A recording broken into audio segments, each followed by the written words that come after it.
Good morning, ma'am and sir. I am Suryakant Parida, Department of Raajdhani Engineering College, Raajdhani Engineering College. And today I am going to discuss with you. This is the one of the Mayor's formula. That Mayor's formula is related to the difference between the two specific heat. It gives a constant ratio. That constant ratio is called the gas constant.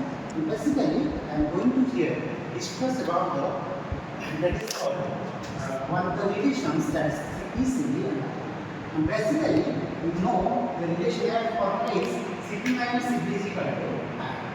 We know Cp minus Cp is equal to I.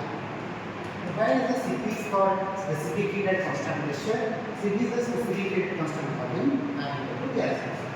Okay, so the difference between the two specific heat gives a constant ratio that is called the gas pressure. So now let us consider we have to piston cylinder arrangement. Having some ideal gas, having some mass is enclosed inside the piston cylinder arrangement. Now we are giving some amount of heat to the cylinder, so that the ideal gas which is present inside the cylinder that gets heated by taking the heat energy from the input, that is the input heat energy. Now I am going to here suppose let M is the mass of the gas. M is the mass of the gas. M is the mass of the gas. B heated. Next one is the heat. Q1 is the what is Q1 amount of heat supplied to the system. What is Q1 amount of heat supplied to the system. So all of you know that when heat energy is supplied to the system, then that is the mass, that is the ideal gas which is taking that energy, after taking some energy to doing some work. That is called what is the W12. And what is your W12? This is your work done by the system. That is work done by the system. Work done by the system. So now here is the question here.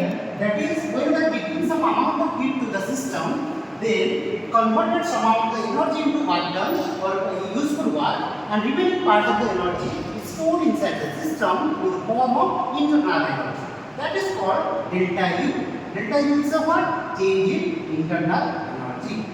Change in internal energy. Okay. Unit is joule per kg. Okay.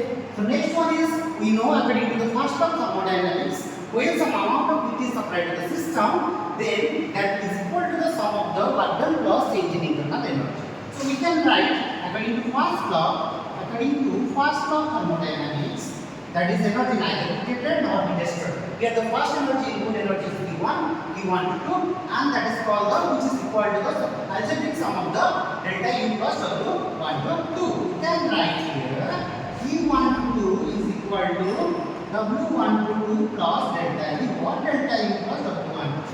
Let me have to put this equation 1. Okay, so Q12 is equal to W12 plus delta U.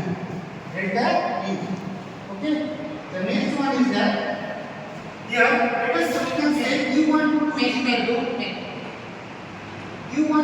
equal to we know that is M Cp into delta T. And what is delta T? Delta T is the temperature difference T2 minus T1.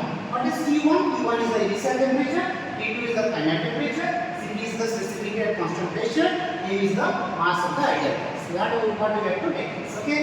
The next one is the delta U. Delta U is equal to we know the formula is M Cp delta T. That is same formula here I have taken Cp.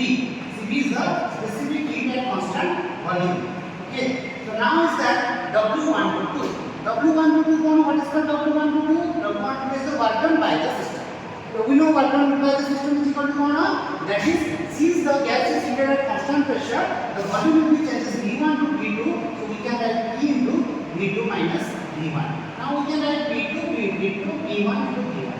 What is your PV? PV is equal to MRT according to ideal gas equations. So we can write here that is V2 is equal to MRV2 minus MRV1. I am taking common is the MR. Next is writing E2 minus V2. Okay, understand everyone? The next one I am going to that part. That is now I am putting the equation 1 the value of Q delta U W1. Okay, now putting all those values of Q1 to 2, delta U, W1 to 2 in equation 1. That is Q1 to 2 is equal to